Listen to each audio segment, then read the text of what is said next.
Welcome back to Mike Ferry TV. Tony Smith here with you again today. Happy to fill in for Mike this week. I'm excited about a thought here. Okay, we're getting around that time of year when we start wrapping up a year, starting a new year, all the exciting things that come with that, business planning, getting things structured, set up. There's the letting go of one part of this year and taking on a new challenge for next year. And when we get in the middle of that process, there's something that pops up, which is typically for people, they get around New Year's time and they start thinking about New Year's resolutions. Okay, now you've heard this from me before, and you've heard it from coaches and from Mike himself, that we often work from what we call the 180-degree rule, which is study what the masses of people do and then go exactly 180 degrees in the opposite direction. And why do we do that? We do that because most of the time the masses of people don't do much. In real estate, it's really prevalent, isn't it? You know, the average realtor selling 4 houses a year, we probably shouldn't follow what they do very often. Well, let's look at it this way. Psychology Today, they actually put out a little article that I read, and I was really interested about it. It said, the 7 reasons why New Year's resolutions don't work. And I don't know if you've ever tried New Year's resolutions. I don't know what your track record is for having New Year's resolutions work, but there's 7 reasons they don't work. Let's look at these. You're trying to change your entire life overnight. You don't reach the tips of Mount Everest in a day. It's a journey made up of a myriad of small steps. So they're saying New Year's resolutions, you're trying to make a massive change overnight. It just doesn't work. Look at 2. You don't believe you can achieve your goals. You doubt yourself. As a result, you don't commit. Have you been there before? How about 3? You know the theory, but you don't practice. You have read tons of personal development books, but you fail to put your knowledge into practice. It's all talk, no action. So the resolution fails because you don't take action. It's all in theory. Makes sense to me. 4, your resolutions are a source of suffering instead of enjoyment. They become a source of stress. They become one more thing you need to do in your life. There's something you have to do. Okay, I don't know about you, but do you want to pile on a lot more things that you have to do that cause stress? Resolutions fail. Look at 5. Because you're afraid of failing, you're keeping the resolution to a secret. As a result, you don't have a support system. You don't enroll family members and friends in helping you move the needle. So you make a resolution and you keep it a secret. No support, you don't complete it. Look at this. 6, you don't have enough great reasons to accomplish your resolutions. You are not clear about why to do it. So it happens kind of spontaneous, it's spur of the moment, you make a snap decision, I'm going to get in the best shape of my life. There's not enough reasons behind it, so 6 weeks into the new year, it's done. And then look at 7, your resolutions are too vague. For example, exercise more. It's too general, there's no concreteness. What do you need to know more about the goal? So, I don't know about you, but for me, resolutions have never worked.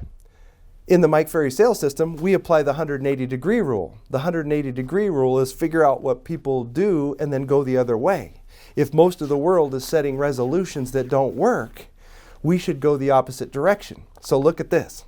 Now this I am passionate about because I have a lot of proof about this. Mike Ferry's goal achieving process. So it's not a resolution, it's a goal. I'm hoping that you have some incredible goals established for yourself for the upcoming months and year.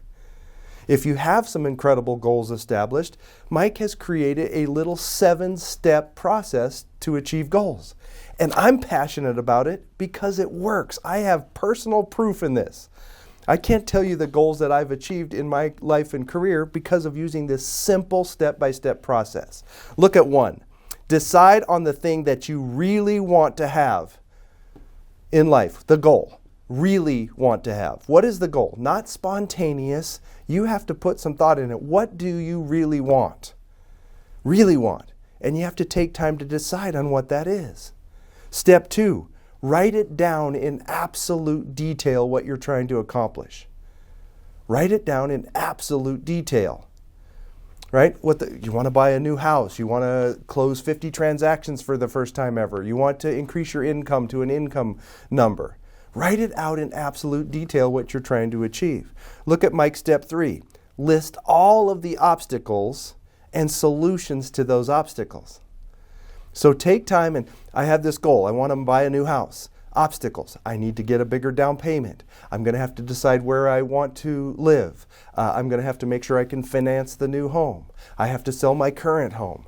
List all of the obstacles and the solutions to those obstacles in writing. Okay, now this is a little more detailed than a resolution, isn't it? This could work just as well with you want to lose weight, or you want to take a first-class vacation next year, or you want to buy a boat. I don't know. Look at step 4. Set deadlines for obtaining all the goals. So rather than a resolution, you set deadlines on everything. Now you've got timelines that you're trying to follow, deadlines that you're trying to work. You start engaging people in the deadlines. Look at 5. Put action items in logical order. So if I have a goal I want to achieve and I recognize there's 6 or 7 steps, put them in logical order. Now this is starting to take shape now, right? Look at step 6. Visualize your goals daily. Cut some pictures out of a magazine or off the internet. What can you do to create a visual representation of the goal that you want to achieve? Look at those visuals every single day. Start connecting to it every day. And then step 7, be persistent, set accountabilities to the action steps, don't quit, engage others, and when you have a bad day, recommit. Right? Be persistent, set accountabilities to the action steps. Engage others. Don't quit because you had a bad day. Recommit.